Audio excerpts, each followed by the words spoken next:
welcome to This and That Farmstead. This is Maui, and we're going to talk about all of our coops today. I chose to use chicken tractors for all of our coops.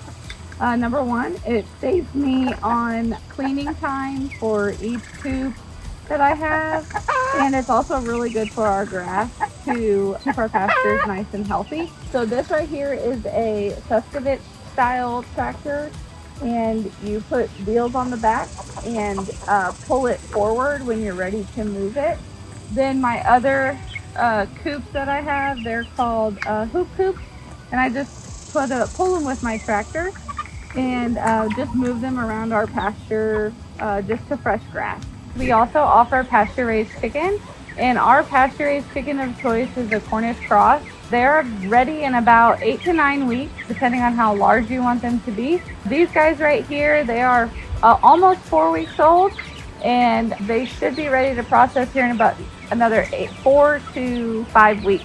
We have different types of egg layers, and in this pen right here, we have rainbow layers, and those consist of Easter eggers, some olive eggers. I have lavender Orpingtons, speckled Sussex, death layers as well.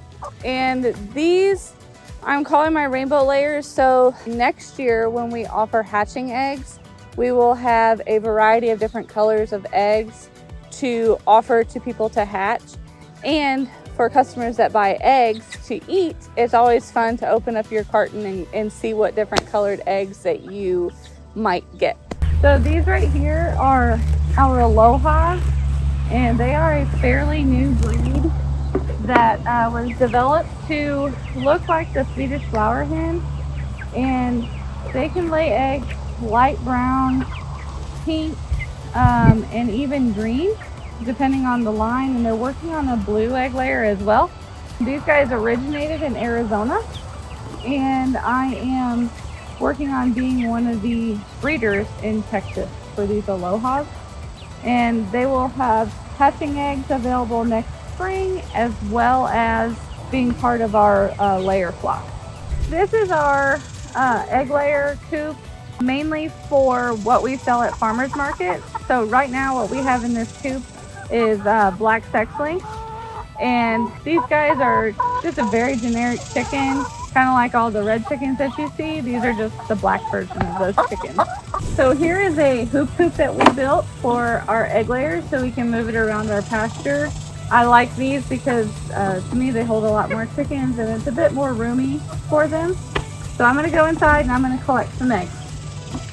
So here is our nesting box inside of our big hoop coop. This is a 10-hole nesting box, and even though we provide this, they really like to lay them on the ground. So I'll also be collecting eggs on the ground. Inside of our hoop coop, we designed it so they are able to roost on these roosting bars here.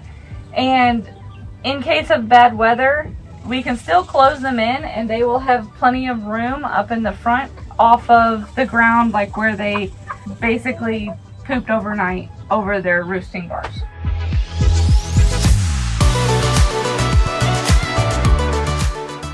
We started This and That Farmstead in February of 2023. What inspired me was knowing where our food came from. In 2022, we first started raising our own chickens for meat. You know, we love the flavor of them. We love knowing where they came from. The fact that they get fresh grass every day and they're not inside of a, grower house, and they never see the light of day. So we really liked knowing where our food came from, and we wanted to give that to our community as well. For me, I used to be an ag teacher, and I've always really enjoyed chickens. Previously, before we lived on this property, we had chickens, and then when we started wanting to know where our food came from, and during 2020 when you weren't sure if you were going to be able to buy like eggs in the store or chicken, we decided to go ahead and start raising our own. And from being in an agricultural background, as far as being a teacher, I really wanted to advocate for the side of agriculture that people don't really get to see or You look it up on Google and you get 10 answers. This is my answer to how we do agriculture on our farmstead. As with all agriculture and anything involving animals, we do encounter some predators, we encounter, death, and also getting ahead of yourself and not having enough room for animals. So having, late nights of building coops or late nights of building fences just to keep everybody safe and protected.